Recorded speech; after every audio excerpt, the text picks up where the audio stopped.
After the photo documentation, the marking lines are drawn on the patient in the standing position. The boundaries of the area to be suctioned are marked, and there is no need to mark the maximum area separately since they will remain very distinctly visible during the suctioning process.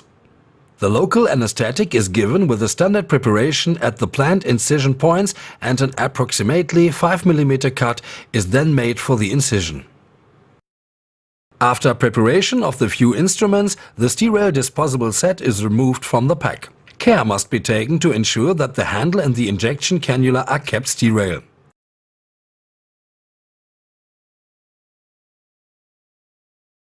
The assistant connects the end piece of the disposable set to the body jet. The pressure head must be fixed and the tubes connected to the suction container. After venting the supply tubes, they are then connected to the fluid bags. After connection to the fluid bags, the device is switched on and checked for proper functioning by operation the water jet a number of times.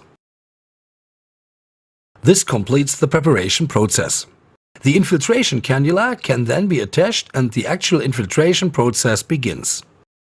The fan-shaped water jet is then inserted into the tissue by pushing the cannula carefully forwards about 5 mm under the surface of the skin. The free hand is used to check the correct fitting and the position of the cannula. The water jet should not be directed against the skin but against the fatty tissue, in other words, always pointed downwards. If any resistance is felt, the cannula should be guided forwards, rotating it carefully at the same time. There is no need to apply any particular force for this. Only just so much liquid should be injected all around so that a slight cushion of liquid can be felt with the free hand. The side view shows the small extent of the swelling. The outside is then infiltrated. Here too, the fatty tissue is penetrated with slow rotary movements.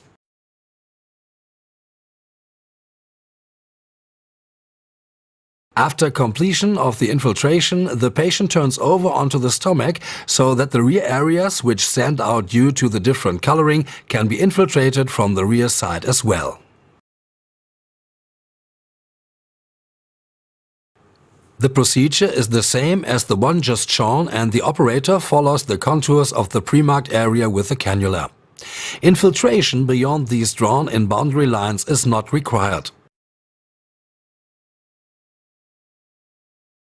When all areas are infiltrated, the interim result can be checked again and infiltration repeated if necessary. This completes the first part of the liposuction. Examination of the patient in the standing position shows very well the small extent of the swelling. The change of color is also discernible, which makes it possible to gauge how successfully the area has been infiltrated. Now the actual irrigation and aspiration phase begins. The cannula is inserted, taking the same care as for the infiltration process. In addition, the suction pump is switched on. The finger closes the vent hole on the handle and the suction cannula is moved carefully through the tissue. Note that considerable tissue resistance will be experienced during the initial passes, which can be overcome by moving the cannula forward slowly without applying force. The water jet clears the way. The release and suctioning of the fat does not involve any manual force, instead the cannula merely follows the water jet. The working speed is always predetermined by the tissue resistance. If you work too superficial, a visible bubble forms on the skin surface, thereby indication that the cannula needs to be placed a little deeper. This bubble formation is not negative in itself, but it interferes with the visual assessment. The more the resistance of the tissue is broken, the easier it is to suction out the released fat, and the cannula slides through the tissue as if of its own accord. Verifying success by means of a manual and visual examination shows very clearly which areas have been adequately operated and where additional fat removal is needed. In this way, it is possible to treat even the smallest elevations with high precision, thanks to the ability to check progress at any time. Resistance can be overcome by moving the cannula more slowly, which gives the water jet more time to act. Communication with the patient is possible at all times since she's awake. Consequently, it is also possible to work in regions that are highly sensitive to pain without the fear of infliction injuries. Furthermore, it is also no problem to work in the highly sensitive superficial skin areas even though the patient is fully conscious. That confirms that the analgesics applied through the water jet are working very effectively. The success of the operation can be assessed by the usual pinch test. This test incidentally is far more informative when using the water jet method, since there is no undesired tumescence effect that mightly falsify the result. For comparison, the side view shows how successful the measures have been so far.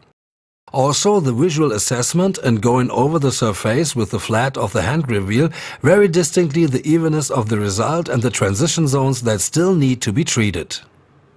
Whether water jet assistance is needed or whether suction on its own is sufficient will depend on the resistance of the tissue. The water jet supply is controlled constantly with the foot pedal. If it is necessary to work superficial, the water jet may be dispensed in order not to further confuse the picture and to allow the final precision work to be carried out. The best way to access the areas that have not yet been treated is to turn the patient. The operator can give precise instructions until the working conditions are optimum. As a result, awkward work can round the corner and the waste of effort that the involves can be avoided. It also provides a more effective way of checking that the treatment result is optimum. The working speed is always determined by the tissue resistance, as these pictures clearly show. The success of the procedure can be checked from the consistency and color of the fat in the suction tube.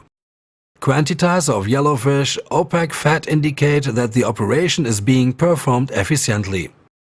However, the amount of fat in the container is irrelevant, since the manual and visual checks on the patient are what decides whether the operation is successful. Even the smallest uneven patches can be detected and eliminated in this way. If the patient is moved into a different position, the transition zone to the areas that have not been treated can be felt very sensitively, and this critical area can be treated with particular precision. The cannula does not go over the boundary lines, but by suctioning of the transition zones with varying degrees of intensity, it is possible to ensure the desired result. Constant monitoring of the results between the individual cannula passes guarantees that no mistakes are made. The contours of the outsides of the upper thigh can be assessed particularly well by lifting the bottom, especially via side view comparison. In this way, it is not only possible to check the evenness of the surface, but also to see whether the volume has been reduced sufficiently. The transition zones under the markings in this example show water cushions, which are however not relevant since they lay outside the designated zone.